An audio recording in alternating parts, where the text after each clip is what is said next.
na verdade, é um primeiro tópico que nós vamos discutir dentro de um conteúdo um pouco mais extenso que envolve a química das biomoléculas, né? Seriam substâncias de importância, na verdade, que fazem parte, principalmente, da composição de organismos vivos. Dentro dessa classe, desse bloco, né, de substâncias que nós vamos estudar, vamos trabalhar com 4 classes principais, começando hoje, nessa aula de hoje, pelos lipídios, depois falando dos açúcares,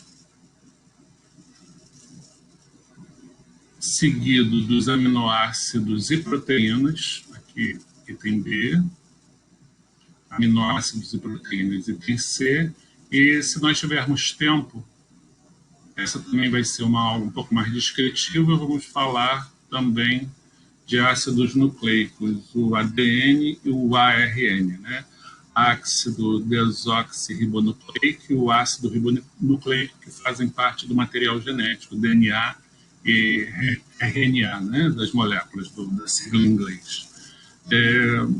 Mas, enfim, com certeza, o tópico lipídios, açúcares e aminoácidos e proteínas, nós vamos focar com bastante cuidado, discutindo as principais reações.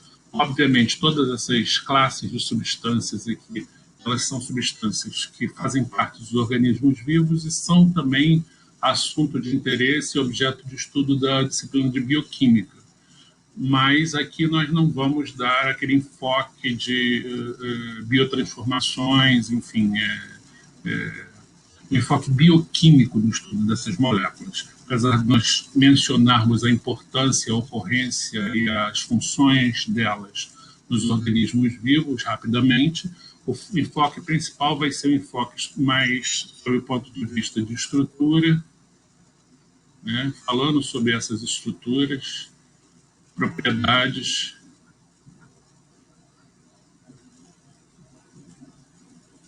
reações e sínteses de moléculas que se enquadrem nesses perfis, né, dessas classes de lipídios, açúcares, aminoácidos e proteínas, principalmente.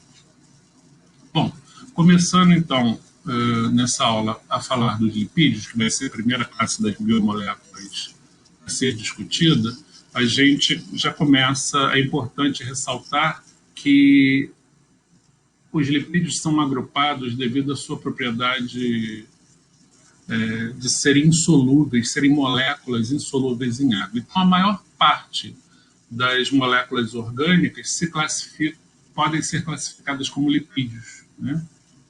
Substâncias com reduzida ou nenhuma solubilidade em água e substâncias altamente, por outro lado, substâncias altamente solúveis em solventes orgânicos, nos solventes orgânicos mais comuns, como hexano, álcool, éter e acetona.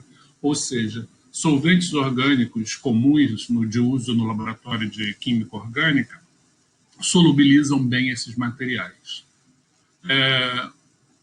Um exemplo, né? Aqui nós temos alguns exemplos de substâncias que compõem a classe dos lipídios. Nós temos uma gordura aqui, uma estrutura de um triacilglicerol, como está mostrado aqui, que pode ser, dependendo da presença maior ou menor de insaturações nesses radicais R, ele pode ser classificado como um óleo, né? Ou seja, uma substância, um material líquido à temperatura ambiente, ou uma gordura, que é um material mais, à temperatura ambiente, apresenta um aspecto sólido, mais pastoso. Mas os triacilgliceróis, sem dúvida alguma, dentro da classe dos lipídios, são as substâncias de maior interesse, visto as suas aplicações industriais na área dos sabões e detergentes, né? E também, atualmente, devido ao interesse crescente na produção de biodiesel, que é produzido através, como nós vamos comentar mais adiante, reações de transesterificação desses triacilgliceróis. Nós temos aqui um monoterpeno, que é o mentol, um terpenoide, da mesma forma que a vitamina A, essa estrutura aqui, é também um derivado classificado como terpenoide. Essas substâncias, né, recebem essa classificação como terpeno devido à rota de biossíntese delas. As biossínteses envolvem homologação de unidades de isopreno, né, de 5 carbonos, sendo homologadas umas às outras de maneira consecutiva. Então,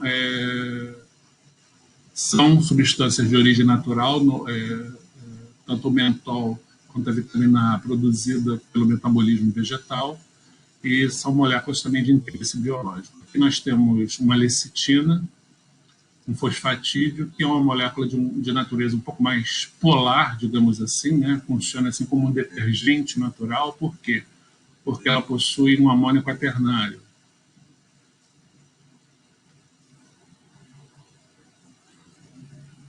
Fazendo com que essa substância tenha, por estar na forma de um sal, ela tenha uma afinidade um pouco maior, né? Pelo menos nessa porção aqui, pela água. Mas vocês prestem atenção que vocês têm cadeias hidrocarbônicas aqui, normalmente R e R' são cadeias extensas, né? Resíduos de ácidos graxos, esterificando as hidroxilas, as 3 hidroxilas do glicerol, o que faz dessa substância uma substância de caráter anfifílico, ou seja, uma substância que, numa determinada porção da sua estrutura, tenha interação, uma elevada interação com a água, mas também possui uma porção apolar extremamente extensa, que leva essa substância a ter um caráter misto, né, em termos de polaridade. E aqui uma molécula bastante conhecida, que é o colesterol. É um esteroide, também sintetizado pela via biosintética dos terpenoides, e o colesterol é sintetizado por células, né, células de mamíferos, por exemplo, faz parte da estrutura da membrana celular, desempenha diversas funções no organismo de mamíferos, é precursor da biossíntese de hormônios, os hormônios esteroidais, e está envolvido na regulação de diversos fenômenos biológicos. Mas nós vamos, né, dar um enfoque maior na questão dos triacilgliceróis, devido à importância e o interesse, né, a aplicação deles sob o ponto de vista industrial. Os triacilglicerídeos ou triacilgliceróis, se vocês preferirem, que são abreviados por essa sigla aqui, TAG, né? Eu até coloquei aqui no plural, TAG, apóstrofo S, tags, né? Os triacilglicerídeos, a gente pode abreviar dessa maneira. O que são eles, né? São, sem dúvida alguma, os produtos mais importantes, como eu falo aí no slide anterior, da classe dos lipídios, e são facilmente encontrados em alimentos de origem animal, como carnes, leite, ovos e queijos, e também em óleos vegetais. Você tem os triacilglicerídeos. Na verdade, eles estão presentes na composição de óleos ou gorduras. Óleos, normalmente, de origem vegetal. E as gorduras de origem animal. Ou seja, os óleos são triacilglicerídeos de origem vegetal e as gorduras triacilglicerídeos de origem animal. Mas o que varia nesses materiais, né, nos óleos e nas gorduras, que fazem com que o que faz com que o óleo seja líquido, né, seja classificado como óleo, então, por ser líquido a temperatura ambiente, e a gordura por se apresentar na temperatura ambiente, aqui na faixa dos 20 a 30 graus, como um sólido. O que faz um triacilglicerol ser classificado como óleo ou gordura é a presença maior ou menor de insaturações nesses 3 resíduos aqui, ó, de cadeia longa, são dos ácidos graxos que estão esterificando o glicerol. Na verdade, os triacilglicerídeos são triésteres do glicerol. E esses resíduos de ácidos graxos, nós temos 3 aqui, ó, um resíduo, 2, 3. Esse terceiro aqui com 3 insaturações, eles podem ter mais ou menos insaturações. Podem ser todos eles porções insaturadas ou todos saturados. Se houver predominância de resíduos de ácidos graxos saturados, nós vamos ter um material sólido à temperatura ambiente que nós vamos classificar como gordura. Se a predominância for de resíduos de ácidos graxos insaturados, então nós vamos ter um material líquido à temperatura ambiente que será classificado como um óleo. Então, normalmente os óleos são de origem vegetal e as gorduras de origem animal.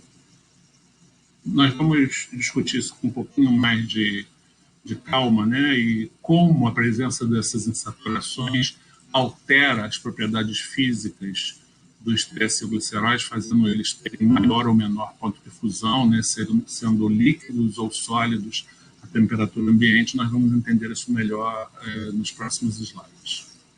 Então, aqui eu tenho separadamente, para nós visualizarmos, a estrutura do glicerol, mostrado aqui, carbono 1, carbono 2, carbono 3,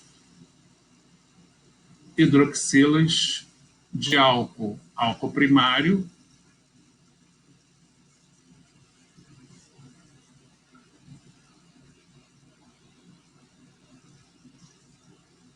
dois álcools primários e um álcool secundário, carbono 2. Tá? A combinação ou a esterificação de cada um dessas hidroxilas de álcool por resíduos de ácidos graxos, o que são ácidos graxos? São ácidos carboxílicos de cadeia longa. Ácidos carboxílicos de cadeia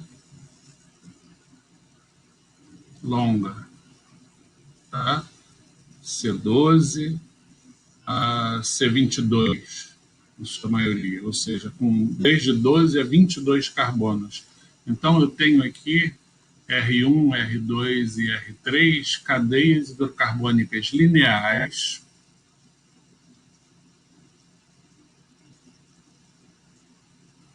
são cadeias lineares, onde eu tenho a presença ou não de insaturações, dependendo da natureza de cada um desses resíduos.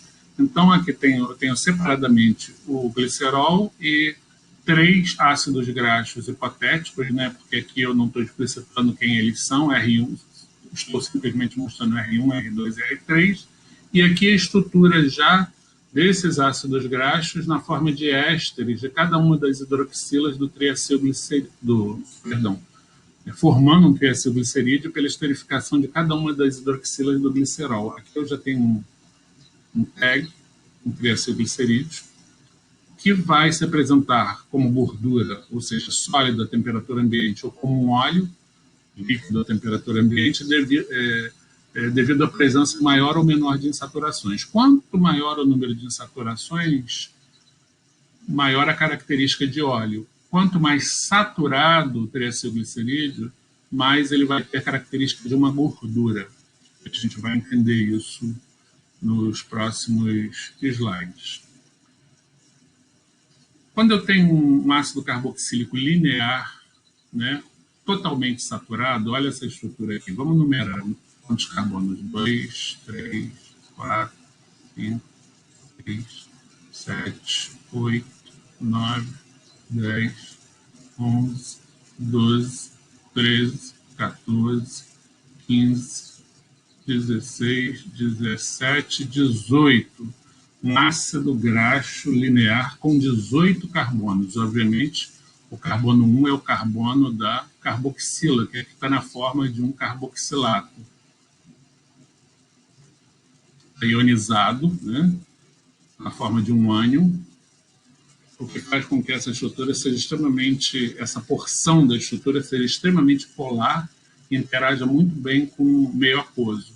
E toda essa porção hidrocarbônica aqui, uma porção extremamente apolar, que não tem nenhuma afinidade com a água. É uma região apolar e uma região polar na molécula aqui.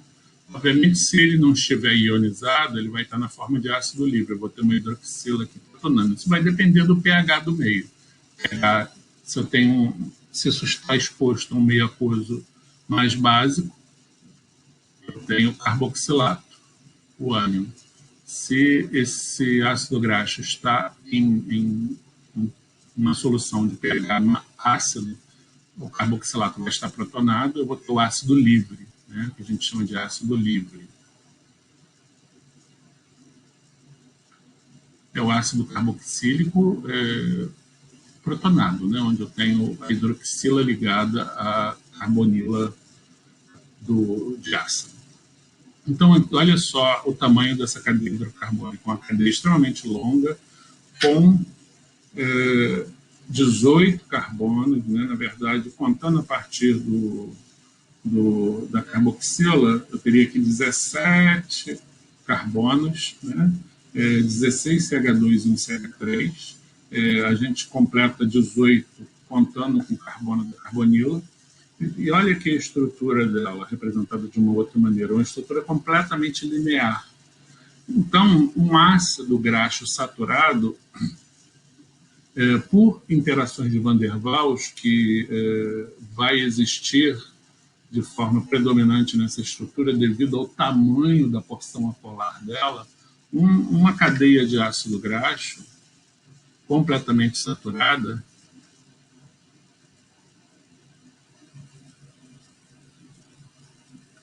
vai interagir bem com outra cadeia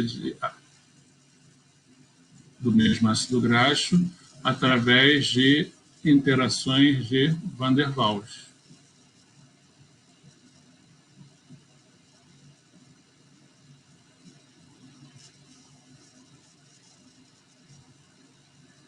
Ok? Ou seja, o somatório dessas interações aqui vai fazer com que haja uma atração efetiva às custas desses dipolos momentâneos que se alternam.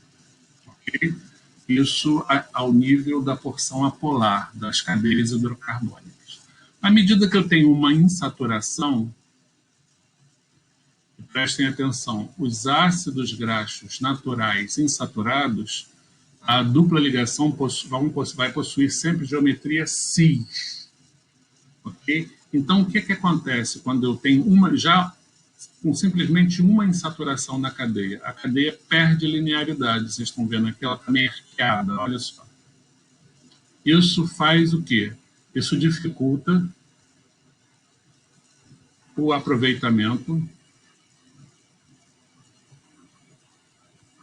das interações de Van der Waals. Então, quanto maior o número de insaturações, mais arqueada vai estar essa estrutura do ácido graxo insaturado. E essa torção na estrutura, a perda de linearidade,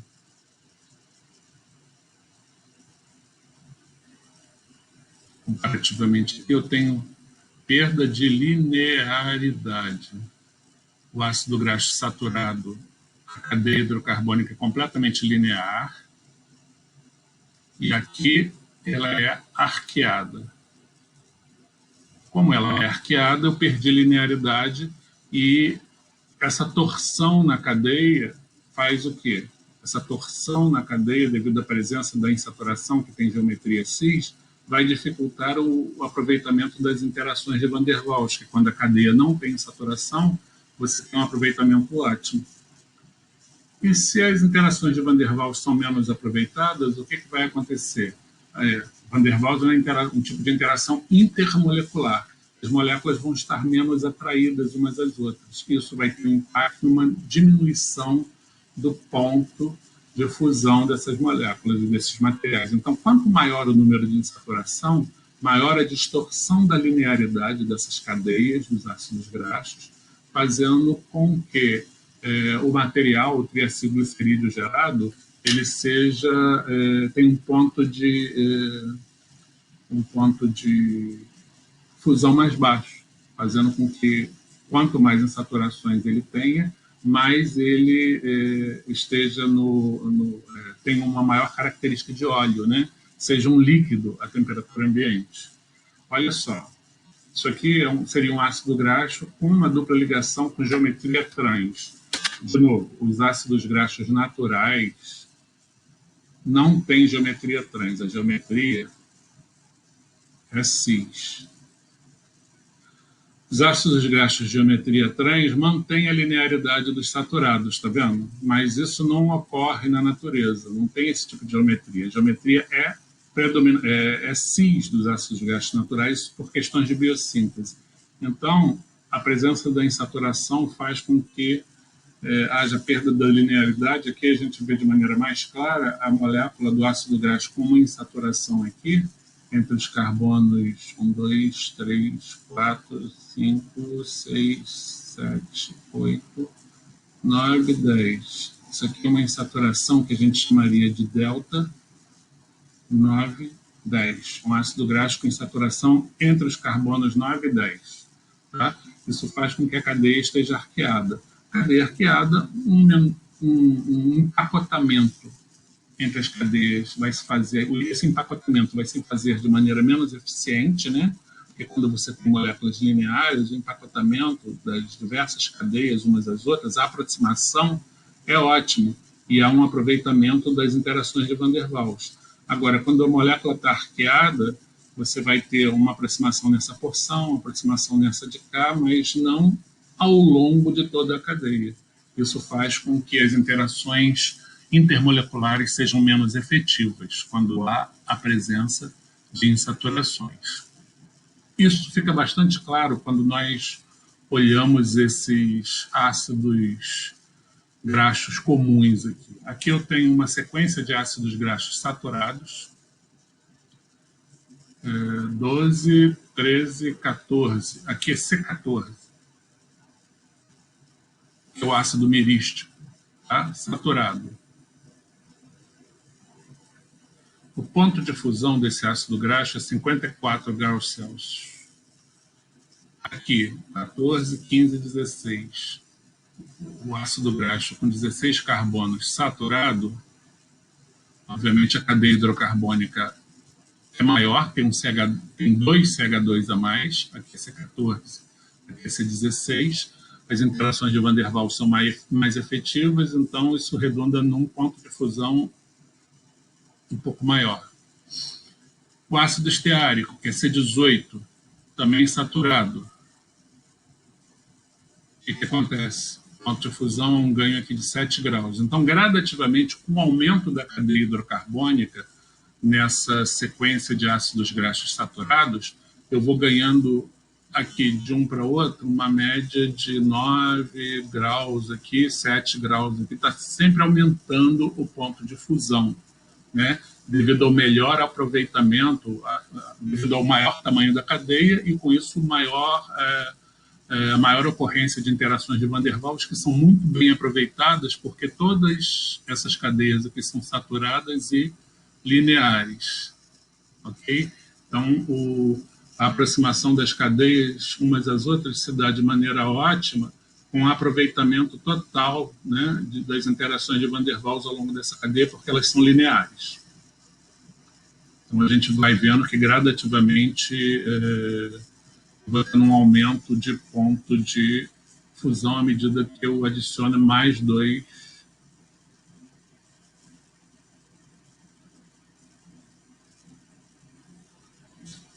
E os ácidos graxos, eles vão ter sempre número par, pelo menos em sua grande maioria, número par de átomos de carbono. Vocês prestarem atenção, ó, C14, C16, C18, eles vão aumentando sempre de mais 2 carbonos, devido a questões que nós não vamos discutir aqui, mas só para para dar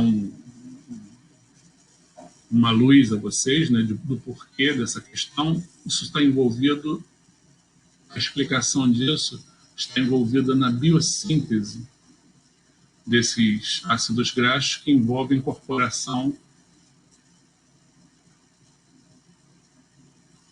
de acetato, que tem 2 carbonos, né? Por isso que eles vão, na sequência, né, dos ácidos graxos saturados, eles vão aumentando, eles vão variando de 2 em 2 carbonos. Aí, ok, vocês prestaram atenção aqui, C14, C16, C18, pontos de fusão variando de 54 a 70 graus Celsius. Esse ácido carboxílico aqui insaturado, esse tem uma insaturação. Quantos carbonos? 7, 8, aqui 7 CH2, né? Então, 8 carbonos com, nessa porção aqui eu tenho 8 carbonos. Nessa porção aqui eu vou ter 5 CH2 mais o CH3 dá 6 carbonos.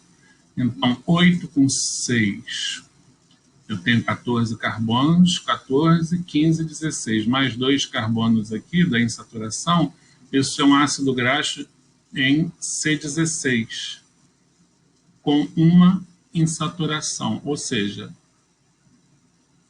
é um análogo insaturado do ácido palmítico, que também tem 16 carbonos, olha lá em cima.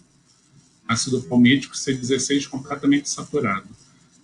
Com uma insaturação entre os carbonos 9 e 10, eu deixo de ter o ácido palmítico e passo a ter o ácido palmitoleico.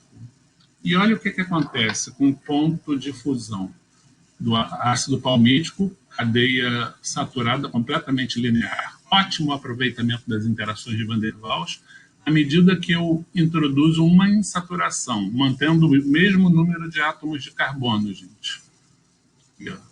E introduzo uma insaturação. O que acontece com a cadeia? Como nós vimos, ela vai se arquear, vai ficar arqueada. O aproveitamento das interações de Van der Waals vai ser prejudicado, né? A cadeia não é mais linear.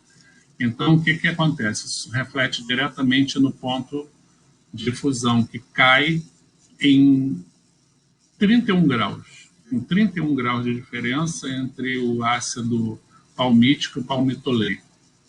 E se eu tenho aqui um derivado com 2 insaturações, essa distorção da cadeia é ainda maior, olha o que acontece com o ponto de fusão, vai para menos 5 graus. Vocês estão vendo? Então, isso também vai se refletir, da mesma forma que ocorre com os ácidos graxos, vai se refletir nas propriedades físicas dos triacilglicerídeos. Triacilglicerídeos, onde os resíduos de ácidos graxos são mais insaturados, vão tender a ter pontos de fusão mais baixos, caracterizando esse material como um óleo. Ele vai ser líquido à temperatura ambiente. Ao passo que um triacilglicerídeo que tem as cadeias predominantemente saturadas, ele vai ter um ponto de fusão mais alto e a temperatura ambiente ele vai ser um sólido. Nós vamos classificá-los como classificar esses que têm predominância de cadeias saturadas como uma gordura. Olha só, presença de 3 insaturações. Olha o que acontece com a cadeia. Ela fica na forma de um U, tá vendo? Devido à presença das insaturações e todas elas, por ser um ácido graxo de origem natural, todas elas com geometria cis. Ácido araquidônico com 1, 2, 3, 4 insaturações, é uma cadeia completamente distorcida, né? A linearidade está completamente perdida. 2 insaturações do linoleico, que é exatamente o caso que aconteceu anteriormente, no slide anterior, né? Uma coisa bastante próxima aqui, do palmítico para o palmitoleico. Eu tenho, olha só, uma distorção bastante grande da linearidade, fazendo, obviamente, com que a interação as interações de Van der Waals sejam muito menos aproveitadas, levando esse material a ser um líquido à temperatura ambiente. E aí, isso vai estar refletido na estrutura dos triacilglicerídeos. Imagina que os 3 resíduos aqui contenham insaturações e haja completa perda de linearidade. Esse triacilglicerídeo, se tiver todos os resíduos de ácidos carboxílicos aqui com insaturações, ele vai afetar a propriedade física dele, ele vai ser um óleo, vai ser um líquido à temperatura ambiente, né? Aqui, com somente uma das cadeias hidrocarbônicas insaturadas, você tem uma predominância de cadeias saturadas. Isso aqui, a gente, com certeza, eu não tenho aqui o ponto de fusão desse material, desse triacilglicerídeo, mas ela é uma gordura onde uma das cadeias está insaturada, mas eu tenho outras 2 completamente saturadas, lineares, que vão fazer com que haja um aproveitamento das interações de Van der Waals, levando a um ponto de fusão razoável, né, razoavelmente alto, fazendo com que ele seja sólido, o triacilglicerídeo seja sólido à temperatura ambiente, por isso que ele está classificado aqui como uma gordura insaturada. Mas essa insaturação pode ser hidrogenada. Isso aqui é uma dupla ligação carbono-carbono. A gente sabe que, quando tratada com hidrogênio na presença de um catalisador metálico, como níquel metálico, o que acontece? A reação está acontecendo exatamente aqui. Adição de hidrogênio, hidrogenação do alceno, levando à formação dos 3 resíduos completamente saturados. Se vocês prestarem atenção aqui na estrutura desse... Uma outra questão interessante aqui para a gente ver. Na estrutura desse triacilglicerídeo, 1, 2, 3, 4, 5, 6, 7, 8, 9, 10, 11, 12, 13, 14, 15, 16, 17, 18. Os 3 resíduos aqui são idênticos, tá? Tem 18 carbonos. Aqui, no precursor, nessa molécula de cima, antes de ocorrer a hidrogenação, também os 3 resíduos têm 18 carbonos, C18, C18, C18. Só que esse aqui, devido à presença da insaturação, é diferente dos demais. A presença desse resíduo aqui diferente faz com que esse carbono seja um carbono assimétrico, porque é um carbono que é substituído pelo hidrogênio por esse resíduo de ácido graxo, por essa porção de cima e essa porção de baixo, ou seja, ele tem 4 ligantes diferentes.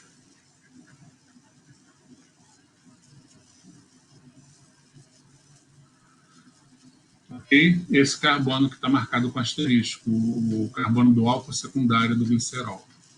À medida que a hidrogenação se faz e as 3 cadeias hidrocarbônicas, né, ficam idênticas, todas elas em C18,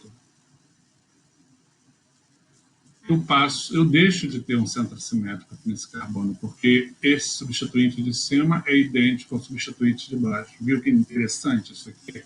Ou seja, o carbono 2 do glicerol num triacilglicerídeo, ele pode ser assimétrico se os 2 resíduos de ácido graxo das extremidades forem diferentes.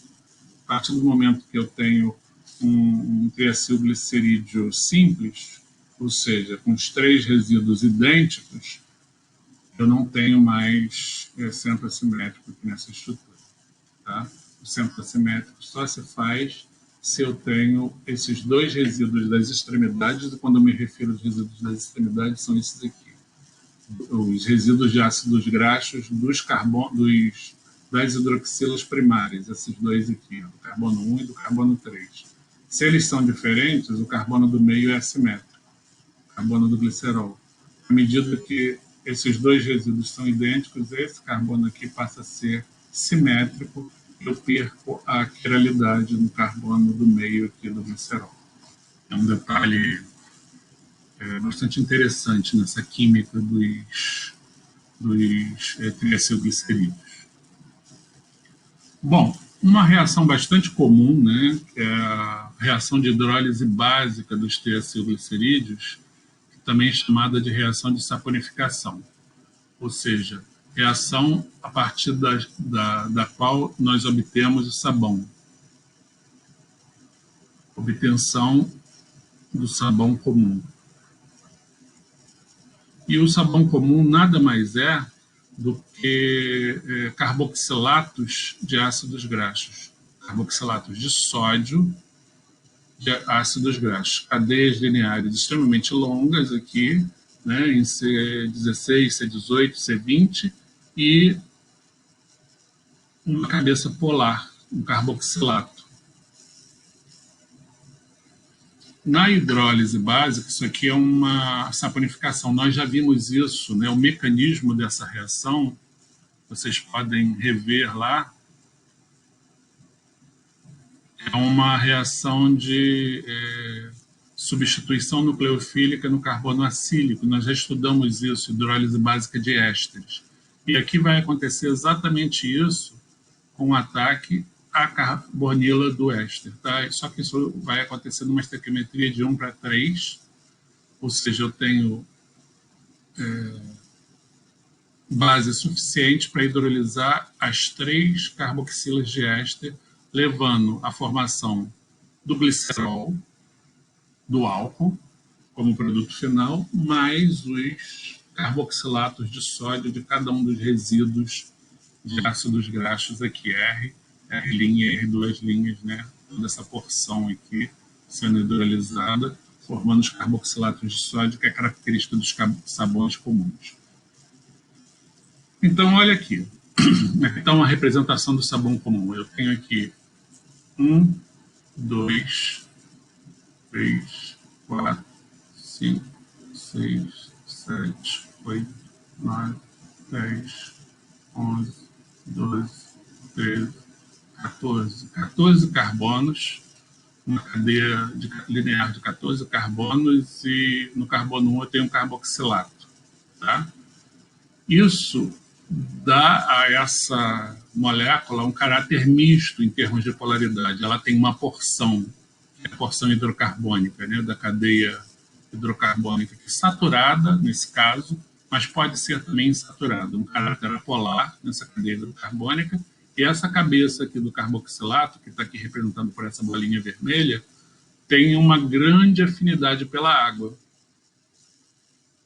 Isso faz com que os sabões, quando colocados em meio aquoso, eles, na verdade, não se dissolvam, mas formem estruturas chamadas de micelas, que é uma estrutura supramolecular. Ou seja, uma estrutura que tem características próprias, mas é formada por várias, pela união de várias moléculas, né, que se arrumam, se agrupam de acordo com suas características. E aqui, a porção hidrofóbica, vocês estão vendo as cadeias hidrocarbônicas, ficam por interior da micela, que é um interior altamente apolar, hidrofóbico, não tem nenhuma afinidade por água, essas cadeias hidrocarbônicas, e as cabeças hidrofílicas, né, são extremamente, estão na forma de um sal, e aí interagem bem com a água. E aí como é que esses sabões vão agir? Né? Eles vão captar o material apolar para o interior da micela, digamos assim, a gordura, a sujeira, e vão carrear para o meio aquoso na forma dessa estrutura supramolecular. Os sabões comuns, eles são carboxilatos de sódio de ácidos graxos, mas nós podemos ter também os chamados detergentes, que são moléculas sintéticas. E aqui nós temos alguns exemplos, 2 exemplos, na verdade. Esses detergentes podem ser, na verdade, podem ter outras características além dessas que a gente está mostrando. Mas os mais comuns são ésteres, do tipo sulfato ou sulfonato. Sulfato tem um enxofre ligado a 4 oxigênios, está vendo? Essa porção aqui, ele é um éster do ácido sulfúrico com éster de um álcool graxo. E aqui o sulfonato, na verdade, o enxofre está ligado a 3 oxigênios e diretamente ligado a um átomo de carbono. Aqui o enxofre não está ligado diretamente à cadeia hidrocarbônica. Ele está esterificando um álcool, tá vendo? É um éster.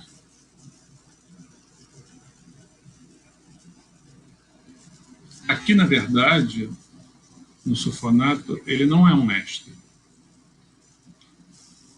Aqui ele é um sulfonato, né? O enxofre está ligado ao carbono e está na forma de na forma ionizada, o que vai fazer com que isso aqui interaja bem com o meio aquoso através de ligação de hidrogênio, da mesma forma que esse ânion interage com a água através de ligação de hidrogênio. E essa porção aqui, tanto num caso quanto no outro, é hidrofóbica. Tá? E vai formar também, da mesma maneira que o sabão comum, os detergentes também vão formar micelas. A grande diferença dos detergentes para os sabões, eles são mais eficientes como agentes de limpeza do que os sabões comuns. Porque os sabões comuns, na presença da chamada água dura, o que é a água dura?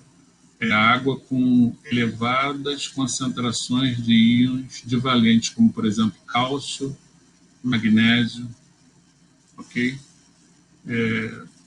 Principalmente águas de subsolo, né?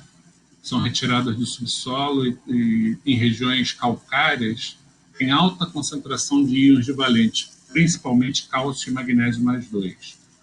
Quando em presença dessa água com essas características, chamada água dura, os sabões comuns, eles ocorrem uma troca iônica, né? E formam o carboxilato que era de sódio, passa a ser um carboxilato de cálcio ou de magnésio, e esses carboxilatos, eles precipitam. No caso dos sulfatos e dos sulfonatos, os detergentes funcionam bem mesmo em água dura. Eles não precipitam na presença desses cátions divalentes, então eles apresentam uma eficiência mais abrangente, né, para uso, mesmo para serem usados em regiões onde a água tem alta concentração de íons cálcio e magnésio. Ou mesmo água ácida, porque os carboxilatos de ácidos graxos, quando há uma elevada concentração de íons H+, na água, eles protonam e você tem o ácido livre que precipita. No caso dos sulfatos e dos sulfonatos, eles são mais resistentes a essa questão de precipitação nessas condições, tanto de água dura quanto em águas com relativa acidez. Tá? Mas, enfim, o mecanismo de ação, né, como agente de limpeza, tanto dos sabões quanto dos detergentes, envolve a formação, nos dois casos, envolve a formação das micelas, né? Aquelas estruturas supramoleculares, onde eu tenho aquelas cabeças carregadas negativamente e as cadeias hidrocarbônicas projetadas para o interior da estrutura, que é a polar, negativo, negativo, negativo, negativo, negativo, negativo, esse interior é polar, e aqui há uma interação da micela com o meio aquoso através de ligações de hidrogênio, fazendo com que a gordura que é captada para o interior da micela seja, então, liberada do material onde essa gordura está impregnada, né? Ela vai para o interior da micela e aí é arrastada pela água. Né? Você consegue remover gordura da superfície de determinados materiais pela ação da micela e a interação dela, da superfície dessa micela carregada com a água que carrega o material apolar. Bom, falar de reações de ácidos graxos insaturados. Isso diz respeito a reações de alcenos, que vocês já viram lá na Orgânica 1. Hidrogenação, que nós já comentamos aqui, né, na presença de catalisador metálico, você faz uma saturação, você pode fazer a adição de bromo, gerando um dialogeneto vicinal, você pode fazer hidroxilação com tetróxido de ósmio, gerando um diol ao nível desses dois carbonos aqui do alceno, né? Você pode adicionar HBr, gerando um brometo, e aí vai estar em mistura, né? Porque você tem dois carbonos no alceno que são carbonos diferentes, um e outro. Você vai gerar uma mistura de brometos aqui, pela adição de HBr, e, enfim, basicamente, nós podemos também imaginar uma reação de clivagem oxidativa, por exemplo, reação de ozônio, uma reação de ozonólise, também vai gerar, né, dois resíduos,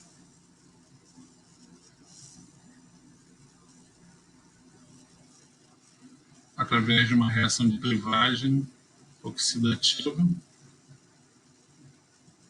Ou seja, eminentemente reações de alcenos, tá?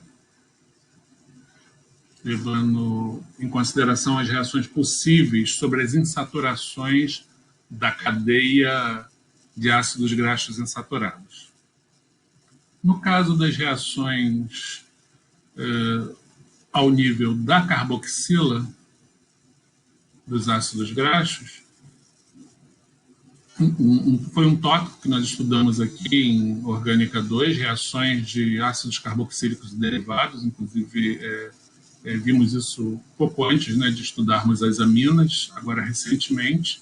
Então, as reações que ocorrem com a carboxila do ácido graxo vão ser as mesmas reações que nós vimos para os ácidos carboxílicos de maneira geral. Os ácidos graxos nada mais são do que ácidos carboxílicos, só com uma cadeia hidrocarbônica longa.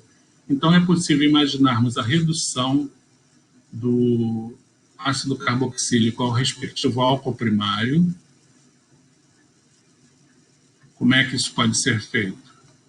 Pela reação com hidreto de lítio-alumínio, LiAlH4, em éter anidro, seguido de adição de água para protonação do alcoóxido e formação do álcool primário.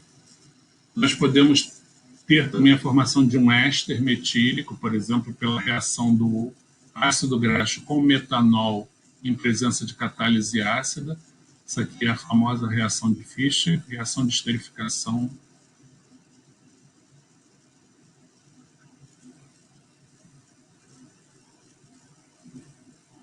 Que é um exemplo clássico de uma substituição nucleofílica no carbono acil com catálise ácida.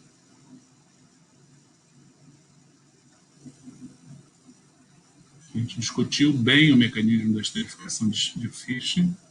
E nós podemos transformar um ácido graxo num cloreto de ácido também, a partir da reação com cloreto de tionila. Que nós vimos também na química dos ácidos carboxílicos e derivados. O único detalhe aqui é que vai ser um cloreto de ácido, o obtido aqui pela reação com cloreto de tionila, do ácido graxo com cloreto de tionila, vai ser um cloreto de ácido de cadeia longa, porque eu estou trabalhando com um ácido graxo. Mas o mecanismo, enfim, todo o processo vai se dar da mesma maneira do que nós vimos com os ácidos carboxílicos comuns. Vai se dar da mesma maneira, ou seja, vai se dar da mesma maneira se a cadeia hidrocarbônica, né, ligada a carboxílico é longa ou pequena. Agora, uma reação bastante importante, no caso aqui, não de ácidos graxos, mas de triacilglicerídeos,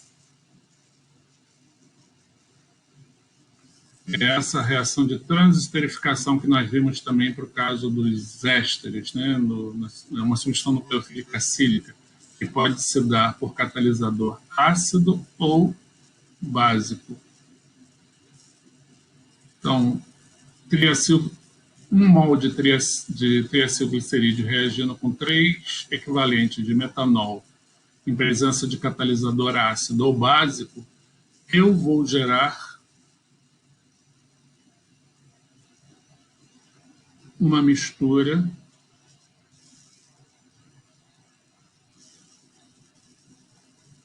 só um minuto, gente. Deixa eu ajustar isso aqui. Uma mistura de ésteres metílicos de cadeia longa. Ou seja, ésteres metílicos de ácidos graxos, que é exatamente o que compõe esse material que a gente chama de biodiesel. E o subproduto da síntese do biodiesel é glicerol. E hoje as plantas, né, isso foi um problema durante muito tempo, porque quando se produz biodiesel, se produz também grande quantidade de glicerol, e o glicerol ele não pode ser simplesmente jogado, né, no meio ambiente, descartado. Hoje, as plantas de produção de biodiesel têm acopladas a ela plantas de indústrias que utilizam glicerol para síntese de outros insumos.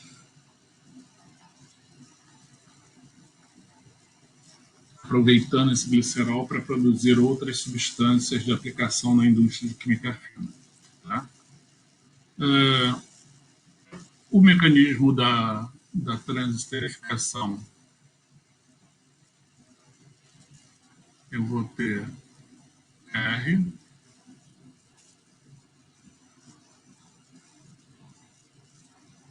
R' e R duas linhas, um triacilglicerídeo e, por exemplo, em catálise ácida, isso vai acontecer com cada uma dessas carboxilas, tá, gente? Eu vou ter protonação, vamos ver essa porção aqui. Eu vou ter protonação da carboxila do ácido,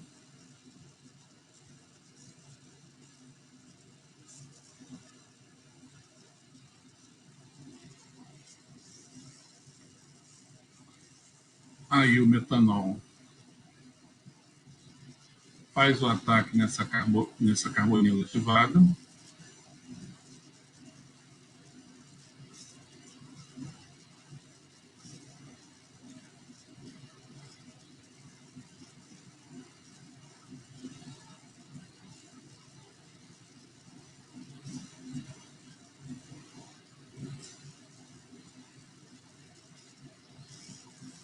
Ok? Obviamente, o metanol era neutro, doou um dos pares de elétrons, ficou com a carga formal positiva, esse oxigênio que está neutro, isso perde H+ para o meio, porque é uma catálise ácida.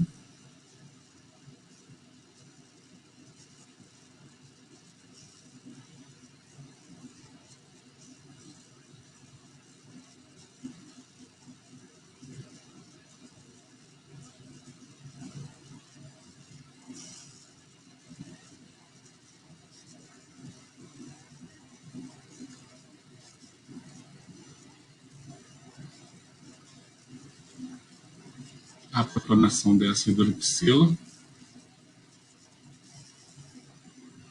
o restante da molécula, eu só estou explicitando uma das carboxilas, mas lembrando que isso vai acontecer com as 3. Com protonação, eu formo um oxônio aqui. Na verdade, o que está acontecendo é que essa molécula, perdão, a protonação vai acontecer nesse oxigênio. Na verdade, todos esses oxigênios são protonáveis, né? Mas a protonação vai acontecer aqui, gente, ó.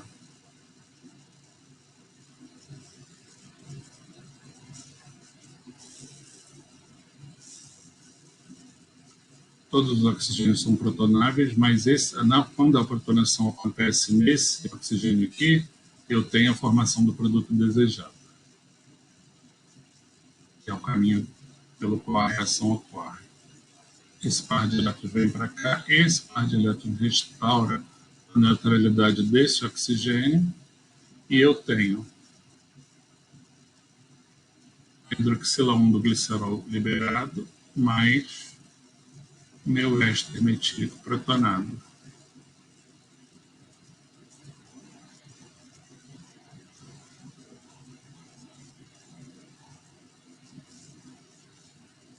Perde H+ para o meio.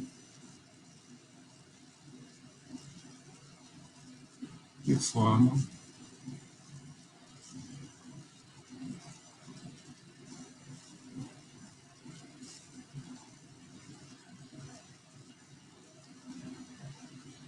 o éster metílico desejado. E isso vai acontecer, essa reação de protonação do oxigênio, com cada um dos carbonos carbonílicos do triacilglicerídeo, né? Porque eu tenho 3 carboxilas de éster, formando a mistura de ésteres metílicos, variando a natureza de R, R' e R2', ok? Então, é um mecanismo clássico de substituição nucleofílica acílica, como nós vimos para o caso da transesterificação de ésteres comuns. Nesse caso aqui, eu tenho um triéster e eu vou ter uma mistura de produtos. Então, digamos que eu tenho aqui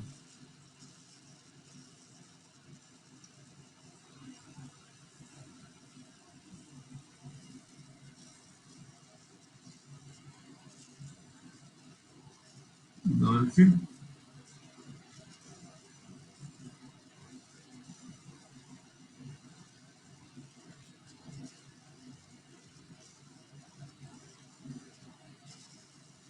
C14,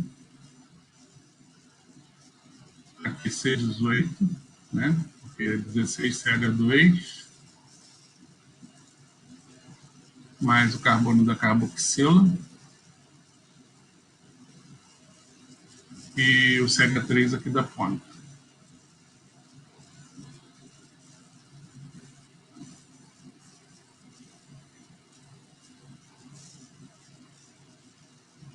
C14, C18, C18 também.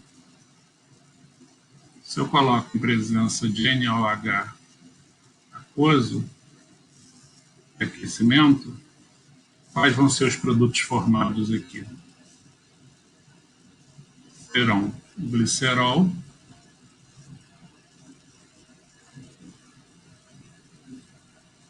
mais 2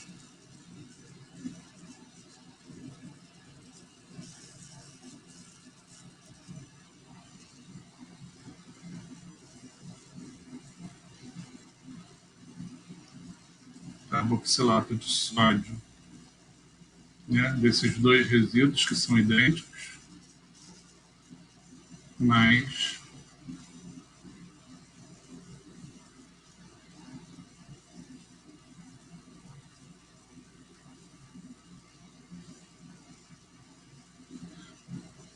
então aqui eu vou ter 3 produtos.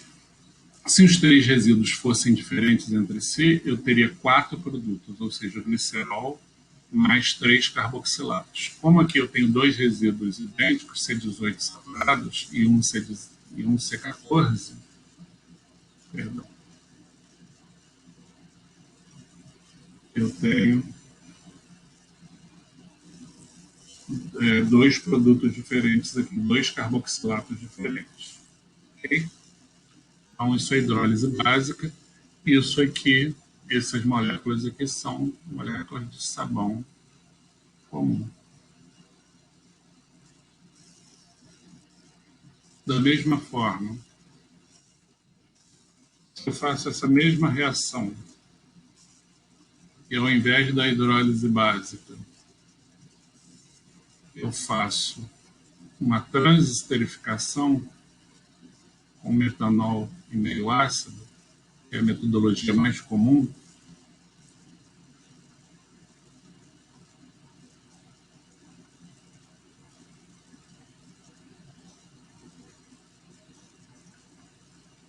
eu vou obter o glicerol da mesma maneira e 2 ésteres, 2 equivalentes desse éster em C18,